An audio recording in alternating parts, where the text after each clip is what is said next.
Hola hermanos, espero se encuentren bien. Vamos a comenzar la clase número 16. Ya me lo terminamos. Y pues la semana pasada vimos la introducción a los profetas. Vimos Isaías y Jeremías y Lamentaciones, que van dentro de los profetas mayores.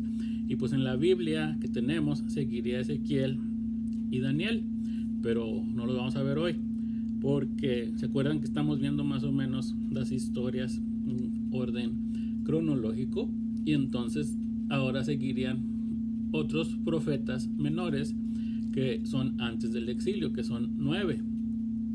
Ezequiel y Daniel son durante el exilio, y luego hay otros 3 profetas menores para completar 12, con los 9 que vamos a ver hoy, los 3 que vamos a ver al último, que son Ageo, Zacarías y Malaquías. Esos ya son después del exilio, y eso los vamos a ver hasta el final, porque esos profetas pues ya no nos hablan acerca del cautiverio, sino de más de preparar el camino para Cristo. Entonces así se dividen los profetas menores, 9 que vamos a ver hoy antes del exilio y durante el exilio, y luego vamos a ver los últimos 3 que son después del exilio, y Ezequiel y Daniel también los vamos a ver después. Entonces vamos a comenzar con una oración para dejar este tiempo en manos de Dios. Señor, te damos gracias por este día, porque nos permites estar aquí reunidos y poder aprender de tu palabra, y pues nos ponemos en tus manos para aprender hoy y entender y comprender lo que tú quieres que aprendamos, Señor, y que lo podamos aplicar a nuestra vida también, Señor. Cada cosa que vemos en tu palabra, que podamos aplicarla y entenderla para vivir de la forma que tú quieres que vivamos. Lo dejamos todo en tus manos, en nombre de tu Hijo Cristo Jesús. Amén. Bueno, vamos a comenzar con los profetas menores antes del exilio. Y si fueran en orden cronológico, porque en la Biblia no los tenemos en orden cronológico tampoco, pero el primero sería Joel, después Jonás, que predicó en Nínive, y es el único que su enfoque es en una ciudad extranjera. Luego viene Amós, que estaba en el reino del norte, más o menos al mismo tiempo que Oseas, que es lo mismo, que viene después de Amós. Después ya viene Miqueas durante los reinados de Jotam, Acaz y Ezequías. Después viene Nahum, predicó en Judá, pues este es el reino del sur. Nahum se enfoca en la caída de Nínive. Después viene Sofonías, predicó en Judá también, en el reino del sur, durante el reinado de Josías. Viene después Habacuc, que predica en Judá antes de la caída de Jerusalén. Luego viene Abdías, que viene siendo el último de estos profetas, si lo vemos en orden cronológico. Su profecía se centra en Edom, y se cree que fue escrita después de la caída de Jerusalén. Entonces esos serían estos 9 en orden cronológico, y vamos a comenzar con Oseas. Voy a tratar de ver lo que tengo anotado, pero si no alcanzo, pues ahí le pasamos tantita cosa. Entonces vamos a empezar con Oseas, y en esta profecía vemos de una forma bien entendible la gracia de Dios, porque vemos el compromiso de Dios con su pueblo, aunque el pueblo le fuera infiel. Y por eso este libro empieza con Oseas casándose con Gomer, que era una prostituta, y Gomer le era infiel seguidamente. O sea, no fue de que una vez y ya, luego ya no, pero no, era su estilo de vida, era serle infiel. En Oseas 1:2 vemos, dice: cuando el Señor le habló por primera vez a Israel por medio de Oseas, le dijo al profeta: ve y cásate con una prostituta, de modo que alguno de los hijos de ella sean concebidos en prostitución. Esto ilustrará cómo Israel se ha comportado como una prostituta al volverse en contra del Señor y al rendir culto a otros dioses. Y entonces se casan Oseas y Gomer, y tienen hijos, y les ponen por nombre Jezreel. A ver, ustedes que son de Jezreel, ¿qué significa Jezreel? Y luego a otra hija le pone Lo Ruama, que significa no amada, y a otra Lo Amí, que significa no es mi pueblo. Bueno, Jezreel significa Dios siembra, por si no supieron. Pero entonces aquí en esta parte, incluso aquí en este primer capítulo, vemos lo que les decía la semana pasada, de la esperanza que siempre viene al final de los profetas, o en medio, o sea, nunca se queda el mensaje así de juicio nada más. Capítulo 1:10 dice: sin embargo, llegará el día cuando el pueblo de Israel será como la arena a la orilla del mar, imposible de contar. Así que en el lugar donde se les dijo, ustedes no son mi pueblo, que se acuerdan que era lo a mí, ustedes no son mi pueblo, se dirá, ustedes son hijos del Dios viviente. Entonces los pueblos de Judá e Israel se unirán, elegirán un solo líder y regresarán juntos del desierto. ¿Qué gran día será el día de Jezreel, cuando Dios plantará de nuevo a su pueblo en su tierra? Entonces ahí está, por eso Jezreel es Dios siembra o Dios planta. Y entonces pasa al capítulo 2 y dice: y en ese día llamarán a sus hermanos Ami, que ahora sí es mi pueblo, ya no es lo Ami, ahora es Ami, y a sus hermanas llamarán Ruama, las que yo amo. Entonces Dios estaba recordándoles su promesa, y aunque el pueblo de Israel se desviara, ¿qué es lo que dice? Va a venir un día en que van a reconocer a Dios, Dios los va a perdonar y va a restaurar esa relación. Y por eso en Oseas 3:1 dice: entonces el Señor me dijo, ve y ama otra vez a tu esposa, aun cuando ella comete adulterio con un amante. Esto ilustrará que el Señor aún ama a Israel, aunque se haya vuelto a otros dioses y le encante adorarlos. Y entonces se da a entender que se llevaron a Gomer como esclava, y Oseas tuvo que ir a pagar el precio para rescatarla.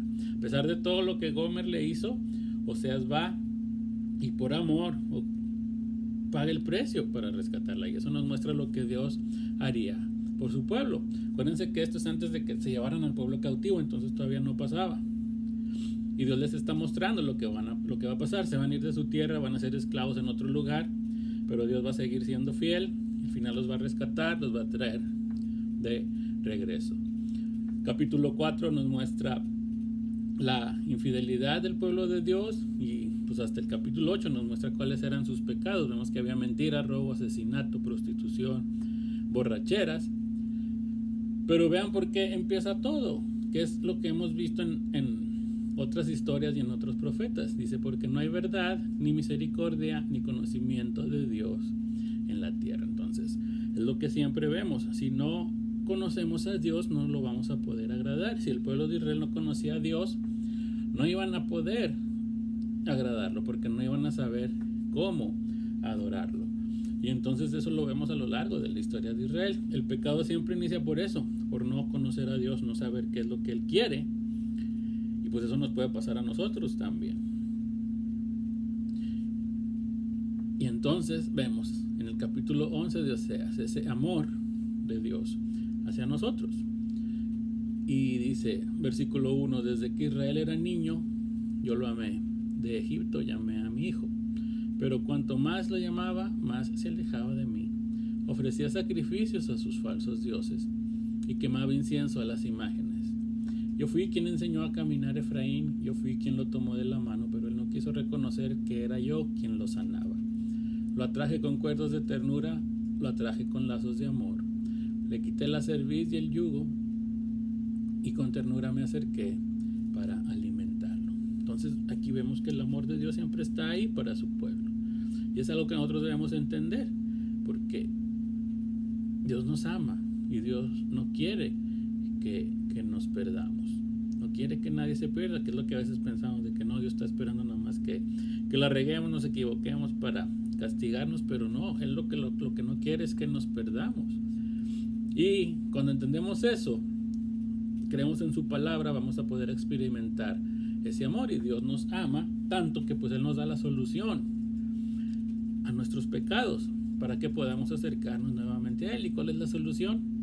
Pues la solución es Cristo. Él pagó por todos nuestros pecados, no importa que sean chicos o que sean grandes según nosotros, Él pagó por todo. Vamos a pasar a Amós. Ahorita no los vamos a ver en el orden cronológico, pero el orden cronológico ya se los dije, y así se los voy a poner en la hoja para que los vean en el orden cronológico. Amós vivió en el tiempo de Jeroboam II, casi igual que cuando Jonás antes de la caída de Israel, y él era un pastor y cultivador de higos en Tecoa. Era en Judá, casi en la frontera con Israel. Y en el capítulo 1, versículo 1 dice que profetizó acerca de Israel. Pero luego vemos que empieza y la primera profecía es contra Damasco, luego la segunda es contra Gaza, y luego la tercera contra Tiro, y la cuarta contra Edom, la quinta contra Amón, la sexta contra Moab, la cuarta contra Judá, y a todas les dice: por 3 pecados y por el cuarto no quitaré su castigo. O sea, no significaba que nada más habían cometido 4 pecados, sino, o sea, quiere decir una frase que pecaban y pecaban y pecaban. Pero la pregunta es, ¿cuál es lo que acabamos de ver en el 1.1? Que de qué la profecía no era contra Israel. Pues sí, y es que todos esos lugares que les da estas profecías estaban alrededor de Israel. Israel estaba en medio, y Dios es diciéndoles: ustedes son mi pueblo, ustedes deberían de ser ejemplo a los que están a su alrededor, y no lo son peor. Y le dice lo mismo que a los demás países, pero 3 veces más. Si lo leen ahí en su Biblia van a ver que a los demás les dice nada más un párrafo, y a Israel le dice 3 párrafos. Y en eso les hace ver a los israelitas que los ayudó, destruyó a sus enemigos, los sacó de Egipto, los guió por el desierto, les mandó profetas. Pero ellos no le hicieron caso, y en vez de eso se alejaron más de Dios. Por eso Dios empieza dando juicio a las naciones de alrededor, para luego ir a Israel y decirles: ustedes son mi pueblo, son los que me deberían de haber obedecido. Ellos no son mi pueblo. Pero ustedes, que sí son mi pueblo y deberían de haberme obedecido, no lo hicieron. Sus vecinos tampoco. Ustedes estaban ahí para hacer la luz, pero no lo fueron. Y entonces el capítulo 3 empieza diciendo: solo a ustedes los he escogido entre todas las familias de la tierra. Y ahí les recuerda: a nadie escogí más que a ustedes. Ustedes son mi pueblo, pero no obedecen. Y es cuando vemos, pues desde Génesis 12, cuando Dios habla con Abraham, Dios escoge ahí a su pueblo. ¿Y qué era lo que debería de pasar con el pueblo de Dios? Pues era una bendición para todas las demás naciones. Pero aquí Dios les está recordando que no lo hicieron. Y por eso sigue diciendo Dios: por tanto les haré pagar todas sus perversidades. O sea, Israel tenía un llamado y una responsabilidad como pueblo de Dios, pero al no cumplirlo iban a tener sus consecuencias. Y entonces Dios les empieza a mostrar al pueblo su hipocresía. Capítulo 4, versículo 4 dice: vayan a Betel y pequen, vayan a Gilgal y sigan pecando, ofrezcan sus sacrificios por la mañana y al tercer día sus diezmos, quemen pan leudado como ofrenda de gratitud, proclamen ofrendas voluntarias, háganlo saber a todos, israelitas. Eso es lo que a ustedes les encanta, afirma el Señor omnipotente. Pues primero dice: vayan a Betel y pequen. Betel era donde estaba uno de los becerros de oro que habían puesto con Jeroboam. Entonces él le dice: vayan, sigan adorando a otros dioses, sigan pecando, sigan haciendo lo que no deben, y como quiera vengan y traigan sus diezmos al otro día como si nada hubiera pasado. O sea, nuestros días ahorita sería: hagan lo que quieran durante la semana, adoren todo lo que quieran, otras cosas, y vengan el domingo como si nada. Por eso Dios les dice en el capítulo 5:4: así dice el Señor al reino de Israel: búsquenme y vivirán. Entonces Dios llama a su pueblo a buscarle. Aquí le está hablando a su pueblo. Vivimos en un mundo que está metido en las tinieblas, un mundo perdido, y Dios nos llama a nosotros como su pueblo a buscarle. Nosotros estamos aquí para hacer luz, pero si no lo somos, pues el mundo va a seguir perdido. El mundo ahí va cayendo cada vez más, y la responsabilidad también está en nosotros. Y a veces vemos que el mundo está así mal, y que es a veces lo que dice la gente: oh sí, ya mejor que venga Cristo. Pero vean lo que dice Amós 5:18: ay de los que desean el día de Jehová. ¿Para qué queréis este día de Jehová? Será de tinieblas y no de luz. Entonces lo que viene diciendo es: ¿para qué quieren que venga Cristo si muchos se van a perder? Los que están a su alrededor se van a perder. Incluso algunos de los de ustedes se van a perder porque están lejos de mí. Búsquenme y vivirán. Vean lo que sigue. Amós 5:21: aborrecí, abominé vuestras solemnidades y no me complaceré en vuestras asambleas. O sea, en los cultos. que hacemos. Si no lo hacemos con el propósito que debemos, a Dios no le gusta. Si entre semana hacemos lo que queremos y el domingo venimos como si nada, a Dios no le gusta. Versículo 22, y si me ofreciereis vuestros holocaustos y vuestras ofrendas, no los recibiré, ni miraré a las ofrendas de paz de vuestros animales engordados. Quita de mí la multitud de tus cantares, pues no escucharé las salmodías de tus instrumentos. Que está diciendo Dios, no me gusta que me cantes si no lo haces con la actitud correcta. Y entonces todo el capítulo 6 habla acerca de la destrucción de Israel. Y capítulo 6, versículo 14 dice, pues he aquí, oh casa de Israel, dice Jehová, Dios de los ejércitos, levantaré yo sobre vosotros a una nación que os oprimirá desde la entrada de Hamat hasta el arroyo del Araba.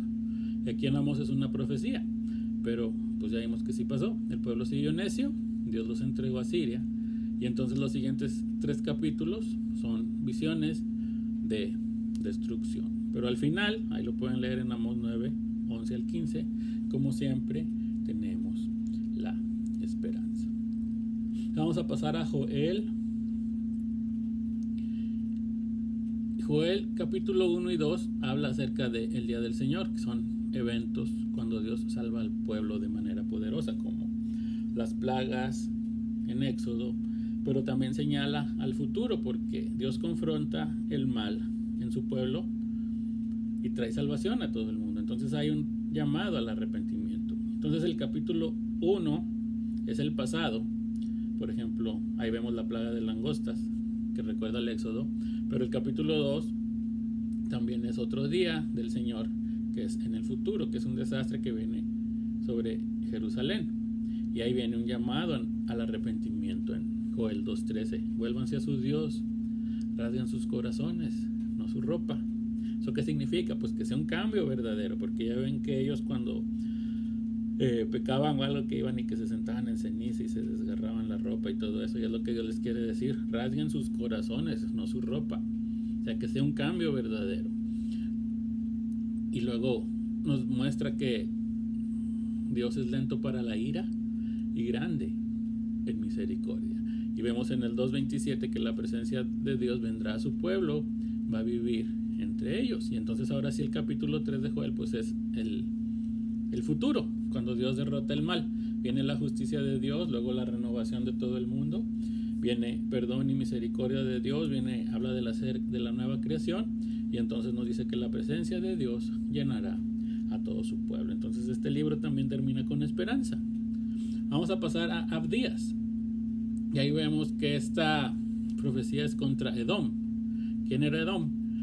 Edom era Esaú, el hermano de Jacob, y desde el principio era enemigo de Jacob, y Jacob pues fue llamado Israel. Entonces las naciones que se originan de ellos dos, o sea sus descendientes, pues ahora sí son la nación de Israel y la nación de Edom. Edom estaba al sur de Israel, más al desierto. Entonces esta profecía nos muestra la tensión que había entre Israel y Edom, y los primeros 15 versículos hablan de lo malo que ha hecho Edom, pero justo cuando va a venir el castigo cambia otra vez al tema del día del Señor que vimos en Joel, y habla del juicio a todas las naciones. Y entonces, ¿por qué hace eso? Pues es que el orgullo y la caída de Edom de la que está hablando es una imagen del orgullo y la caída del hombre. Y de hecho en hebreo, Edom son las mismas letras que Adán. Adán significa humanidad. Entonces vemos que Edom se enorgullece, se aleja de Dios. Y es lo mismo que pasa con la humanidad en general. Y aunque vemos que Abdías va a entrar al juicio, ¿qué es lo que pasa en los profetas? El juicio nunca es el final. Y también viene, así como en Joel, todos los que invoquen el nombre de Dios serán salvados. Y luego viene, igual que en Joel, se parece mucho a Joel, viene también la misma promesa sobre todas las naciones, vuelve a hablar acerca de la nueva creación, la nueva Jerusalén, y vemos que Dios alcanza a todas las naciones. Entonces, ¿de qué trata Abdías? Pues el orgullo de Edom es un ejemplo de la condición pecaminosa del hombre, pero siempre hay esperanza. Vamos a pasar a Miqueas, y de acuerdo con lo que nos dice Miqueas 1:1, vemos que él vivió durante los reinados de Jotán, Acaz y Ezequías. Entonces con esto vemos que Miqueas estaba profetizando al mismo tiempo que Isaías. Miqueas se parecía a Amós en que era de un pueblo pequeño, y por eso escribe algunas de las cosas que tenemos en esta profecía. Y Miqueas lo podemos dividir en 3 partes o en 3 temas, que es el juicio venidero, el segundo tema es la venida del Salvador, y el tercero es la confianza en Dios. Y el juicio viene en los primeros 2 capítulos. Como en todos los profetas que hemos visto, empiezan con juicio, pero nunca terminan con juicio. Porque, como ya les dije, Dios no quiere que nadie se pierda, sino que lo conozcan y se salven. Y ese es el propósito de toda la Biblia. Para eso la tenemos. Pero aquí Miqueas empieza dando el mensaje de Dios de que el pecado del pueblo es tanto por lo que debe mandar juicio, y se lo hace dirigido a las capitales de los reinos, a Samaria y a Jerusalén.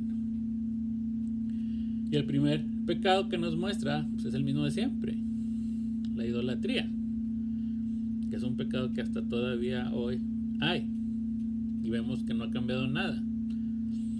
Van más de 2500 años de que se escribió y todavía sigue igual, porque puede que no tengamos imágenes y las adoremos, pero igual vivimos y nos desvivimos y nos sacrificamos por otras cosas que no son Dios. Y entonces Miqueas les dice que un día Dios vendrá y va a destruir todos esos ídolos. Después, en el capítulo 2, viene otro pecado, que es la codicia. Gente que se acuesta, dice, pensando en qué más tener, y se levanta viendo cómo obtener eso que quiere. Lo mismo que pasa ahora. Como les digo, no ha cambiado nada. Más de 2500 años de esto y todavía sigue igual.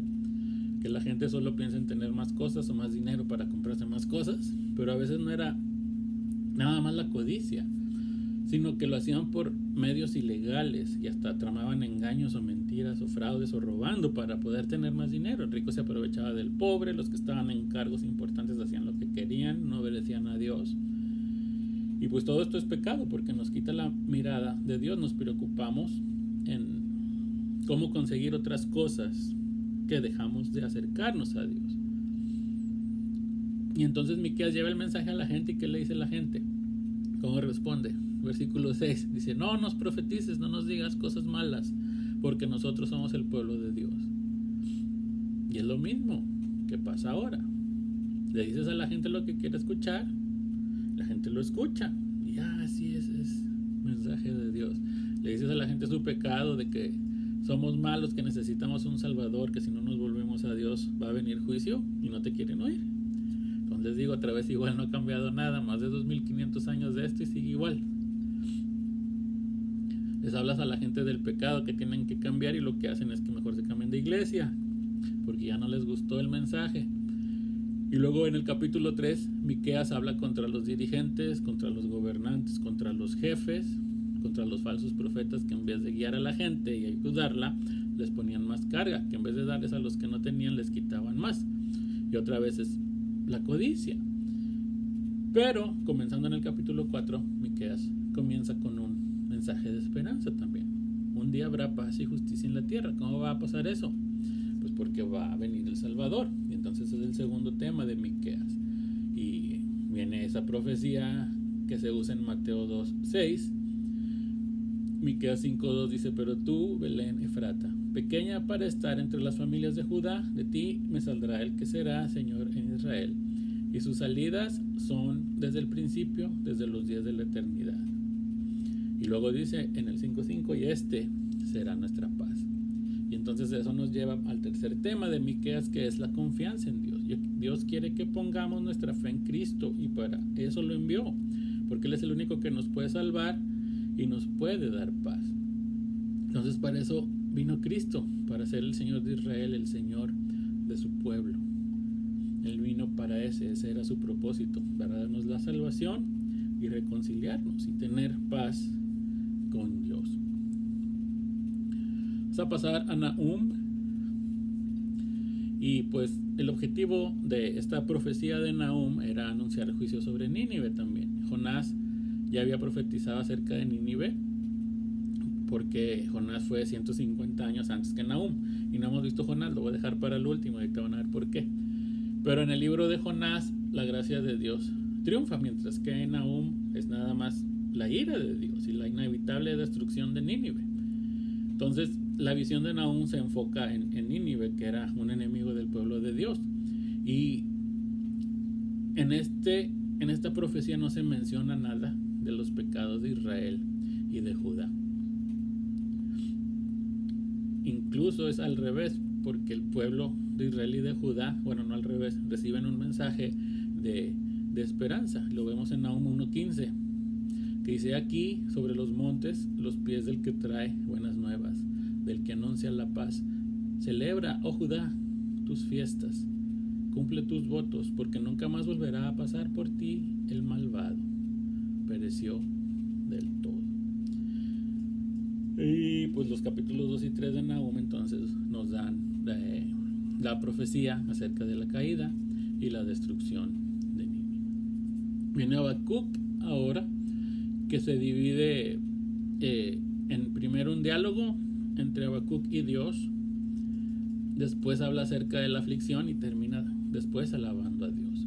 Habacuc tiene varios versículos que son muy conocidos. Por ejemplo, Habacuc 2:4: he aquí que aquel cuya alma no es recta se enorgullece, mas el justo por su fe vivirá. Y es que esto estaba pasando cuando, les digo, hubo un diálogo entre Habacuc y Dios, y Habacuc estaba preguntando por qué a los injustos les va bien y cosas así. Y de lo que trata pues es eso, que aunque les vaya bien aquí, no conocen a Dios, entonces les va a ir mal después si no se acercan a Dios. Y por eso Habacuc 3:17 y 18 es un versículo bien conocido, que dice: aunque la higuera no florezca ni en las vides haya frutos, aunque falte el producto del olivo y los labrados no den mantenimiento y las ovejas sean quitadas de la majada y no haya vacas en los corrales, con todo yo me alegraré en Jehová y me gozaré en el Dios de mi salvación. O sea, es eso. Aunque al persona mala que tú veas le esté yendo bien y a mí me esté yendo mal, por eso dice que no haya vacas, no haya ovejas, no haya higos, pero yo me voy a alegrar en Jehová porque tengo la salvación. Y eso es de lo que trata Habacuc. Aunque a aquella persona le esté yendo bien, pero si no tiene a Dios, pues va a terminar mal. Entonces nuestro gozo y nuestra alegría debe estar basada en Dios. Vamos a pasar a Sofonías. Ya casi terminamos. Sofonías, yo me acuerdo cuando estaba chiquito se me hacía que era como que nombre de mujer, pero pues ya me di cuenta que era hombre también. Y pues en Sofonías 1:1 tenemos la introducción al libro, y el mismo profeta se introduce como hijo de Cusi, que dice luego: hijo de Cusi, hijo de Gedalías, hijo de Amarías, hijo de Ezequías. ¿Por qué se va hasta Ezequías? Porque Ezequías fue uno de los reyes buenos de Judá, y entonces era para hacer referencia que él tenía antepasado real con uno de los reyes buenos. Además nos dice que su ministerio como profeta fue durante el reinado de Josías. Entonces el libro de Sofonías empieza también con juicio. Es la primera sección y viene juicio sobre Judá, y desde que empieza nos lo muestra. Sofonías 1:2, después de la introducción, dice: destruiré por completo todas las cosas sobre la faz de la tierra, dice Jehová. Pero pues siempre hay esperanza, y a partir del capítulo 2 viene otra sección de Sofonías, que esta es una invitación. Vean Sofonías 2:1-3: se congregaos y meditad, oh nación sin pudor, antes que tenga efecto el decreto y el día se pase como el tamo, antes que venga sobre vosotros el furor de la ira de Jehová, antes que el día de la ira de Jehová venga sobre vosotros. Buscad a Jehová todos los humildes de la tierra, los que pusisteis por obra su juicio. Buscad justicia, buscad mansedumbre, quizá seréis guardados en el día del enojo de Jehová. O sea, Dios les está diciendo: pueden ser salvados de la destrucción, pero ¿qué tienen que hacer? Pues buscar a Jehová. Pero pues, el juicio y la destrucción y todo eso es real, si no buscan a Dios. Y es lo que vemos en las otras dos secciones. Primero nos muestra el juicio que va a venir sobre las naciones si no se arrepienten, porque les habla a Moab, a Siria, Etiopía, Nínive. Y después, en la otra sección, es juicio sobre Jerusalén. Pero al último del libro, otra vez, viene la promesa de restauración del remanente. O sea, el remanente es la gente del pueblo de Dios que fue pasando por todas esas pruebas y siguieron siempre siendo fiel.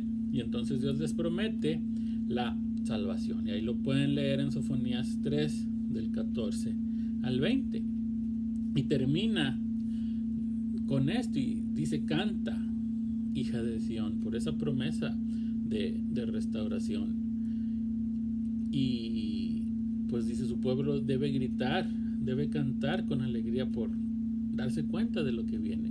Al momento que nos damos cuenta del juicio que merecemos por parte de Dios, pero que en vez de eso nos muestra su gracia y misericordia, pues debemos estar contentos, cantar con alegría, y nuestra confianza debe estar en el poder de Dios para salvarnos. Luego viene Sofonías 3:17, que es un canto que pues, cuando yo estaba ahí en Jezreel sí lo cantaba, no sé si todavía lo canten. Jehová está en medio de ti, poderoso, él salvará. Se gozará sobre ti con alegría, callará de amor, se regocijará sobre ti con cánticos. Entonces vemos que Dios está en medio de su pueblo y Él siempre está obrando, aunque no lo veamos.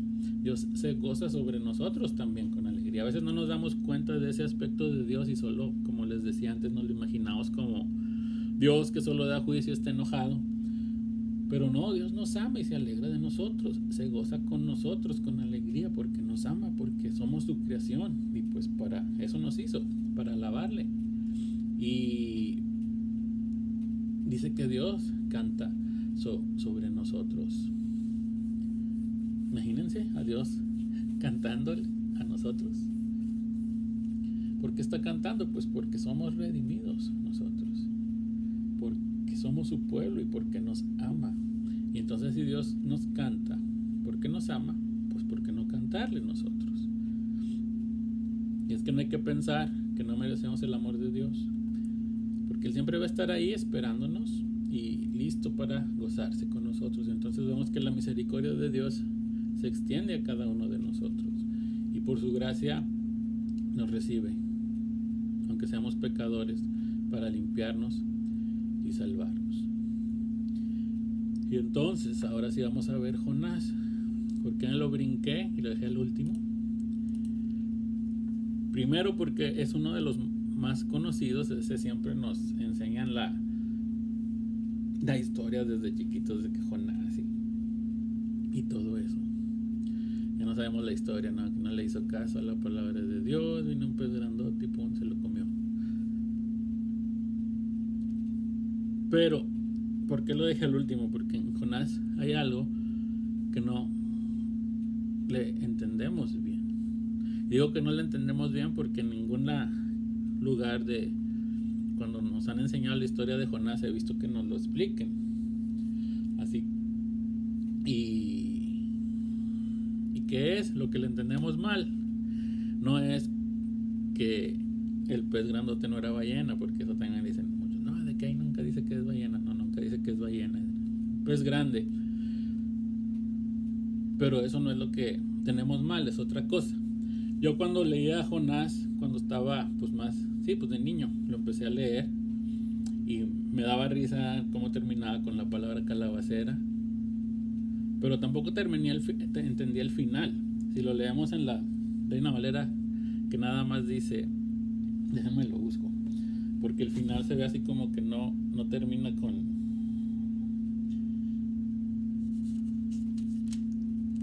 o sea, no se ve que termine, sino que se corta muy de repente. El último versículo de Jonás, que dice: ¿no tendré yo piedad de Nínive, aquella gran ciudad donde hay más de 120,000 personas que no saben discernir entre su mano derecha y su mano izquierda, y muchos animales? Y así, y yo decía, ¿por qué se acaba así? Pero ese versículo 11 es el propósito del libro, porque Jonás nos enseña acerca de la misericordia de Dios. Y es lo que hemos visto, Dios siempre ha amado a la humanidad, que siempre les da oportunidad de volverse a Él. Y entonces en Jonás, uno de los temas más importantes es el arrepentimiento, pero no el de Jonás, sino el de la gente de Nínive. Entonces, ¿se acuerdan cuando vimos Reyes? Casi 40 años antes de que Asiria destruyera Israel, o sea, Asiria estaba atacando Israel. Y Jonás es enviado de ese mismo Israel para salvar a la capital del país ese que los estaba atacando. Y pues ese era un tiempo en que el reino del norte estaba bien, estaban mejor económicamente y militarmente con Jeroboam II. Y a Jonás le tocó llevar unos mensajes buenos también de parte de Dios, pero luego les tocó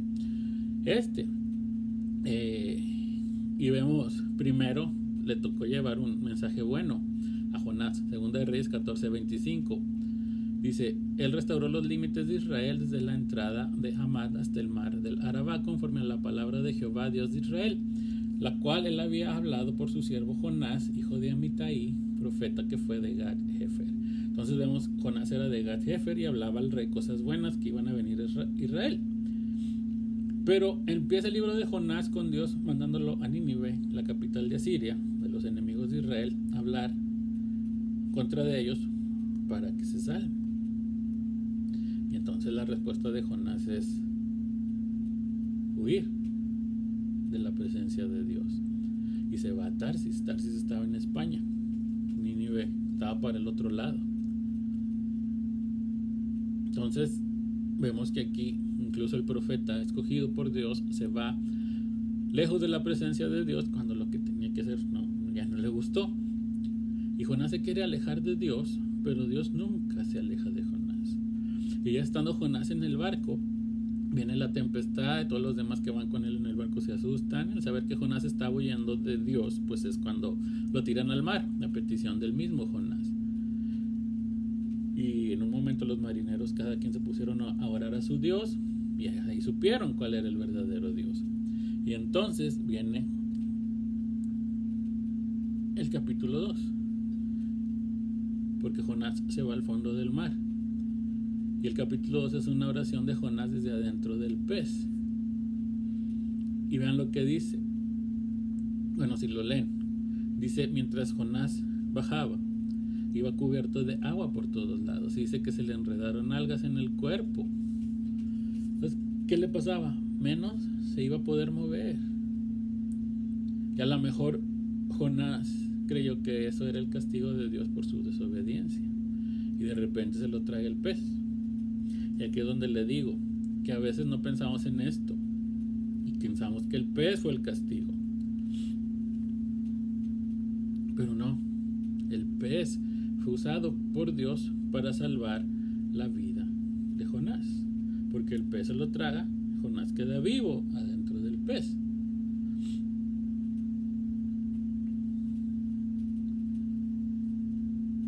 El pez gigante en realidad salvó a Jonás. No fue un castigo de parte de Dios, sino que salvó a Jonás para que Jonás hiciera lo que tenía que hacer. Si no llegaba el pez, Jonás se hubiera ahogado. Vemos que ya, como decía, que iba enredado con algas en el cuerpo, no se podía mover, se iba para abajo y ahí iba a quedar. El pez lo salva. Y pues son las consecuencias de lo que hizo Jonás también, porque Dios no fue el que mandó a Jonás a Tarsis, Dios no lo tiró al mar, todo fue decisión de Jonás. O sea, todo eso fue lo que Jonás hizo, pero Dios sí mandó al gran pez. Jonás 1:17, pero Jehová tenía preparado un gran pez que tragase a Jonás, y no fue para castigarlo, fue para salvarle la vida, porque ¿cuál era el plan de Dios? Que Nínive se arrepintiera escuchando su palabra por medio de Jonás. Y entonces Dios le vuelve a dar una segunda oportunidad a Jonás. Y el capítulo 3 comienza: y vino palabra de Jehová por segunda vez a Jonás diciendo, ¿qué le dice Dios? Levántate y ve a Nínive, aquella gran ciudad, y proclama en ella el mensaje que yo te diré. Es lo mismo que viene en el capítulo 1. Pero en el capítulo 1 Jonás huyó de Dios. En el 3 Jonás fue a hacer lo que Dios le dijo.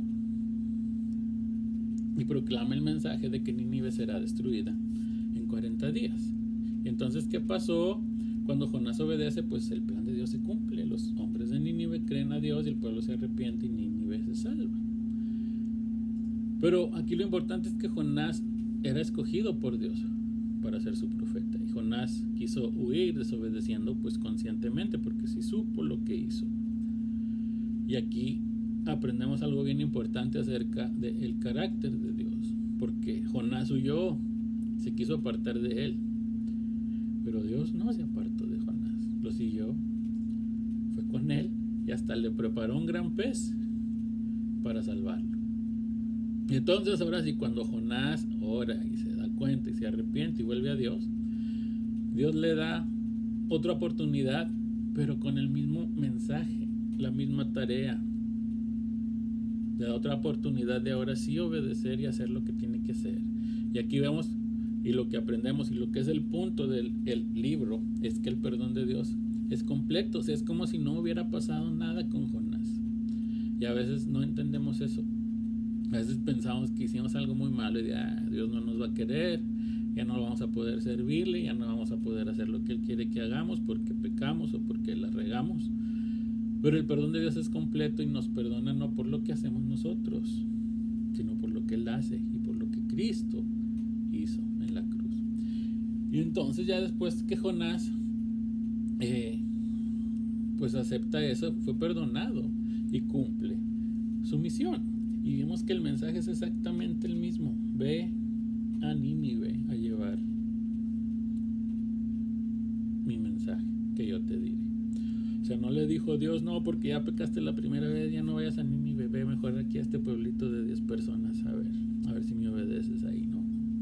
Le dio la misma tarea.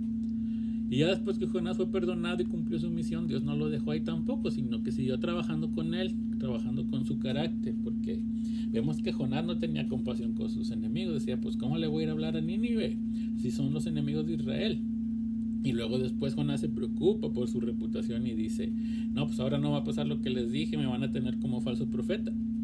Pero Dios se ocupa de eso también y le enseña a Jonás a vivir de acuerdo a lo que Dios quiere. Entonces, ya para terminar, así como Jonás nos apartamos de Dios, pero siempre debemos de tener la confianza que podemos regresar a Él.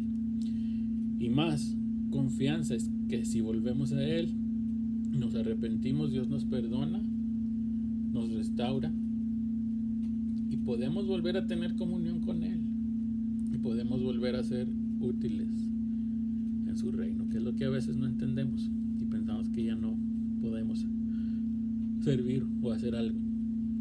Pero Dios nos perdona, nos restaura y nos sigue usando si en verdad nos hemos arrepentido. Entonces aquí terminan pues estos primeros 9 profetas menores y pues que Dios los bendiga y nos vemos la próxima semana.